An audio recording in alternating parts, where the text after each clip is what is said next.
আসসালামু আলাইকুম। আজকে কাতলা মাছ রান্না করে দেখাবো হাতে মেখে। এই মাছটা রান্না করা যতটা সহজ তার চাইতে খেতে অনেক অনেক বেশি মজা।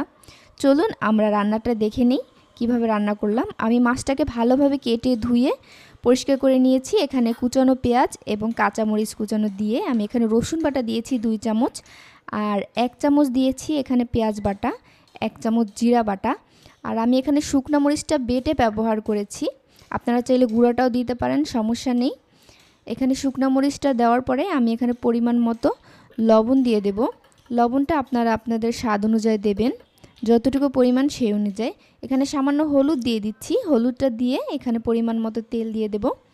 তেলটা দিয়ে এটাকে হাত দিয়ে ভালোভাবে মাখবো। এমনভাবে মাখবেন এই মাখার জন্যই স্বাদটা আরও বাড়বে। একটু মেখে যদি কিছুক্ষণ রেখে দিতে পারেন তাহলে আরও বেশি ভালো হয়। আমি সাথে সাথেই রান্না করব, এই জন্য হাত দিয়ে মেখে এখানে পরিমাণ মতো পানি দিয়ে দিচ্ছি মাছটা সেদ্ধ হওয়ার জন্য। ঢাকা দিয়ে ঢেকে এটাকে আমি মিডিয়াম আঁচে জাল দেব 5-6 মিনিট। 5-6 মিনিট পরে ঢাকা খুলে দেখি যে আমার পানিটা এখনও কমেনি। তারপর আমি ঢাকা দিয়ে আবার 2-3 মিনিট পরে ফিরে আসব। ফিরে এসে আমি ঢাকা তুলে দেখছি আমার মাছটা অনেকটা ঝোলটা কমে গেছে। তা আমি ভাবলাম যে নিচে লেগে গেছে কিনা, এই জন্য একটু হালকা নেড়ে দিয়েছি। এই মাছটা বেশি নাড়বেন না, এতে করে ভেঙে যাবে। এরপরে আমি 2-1 মিনিট পর ফিরে এসে দেখি রান্না শেষ। এই পর্যায়ে আমি ধনিয়া পাতা কুচি এবং কিছুটা কাঁচামরিচ দিয়ে দিচ্ছি। কাঁচামরিচটা শেষে দিলে খুব সুন্দর একটা ঘ্রাণ আসে। আমার ভিডিওটা যদি ভালো লাগে অবশ্যই কমেন্ট করে আমাকে জানাবেন। ধন্যবাদ সবাইকে। আল্লাহ হাফেজ।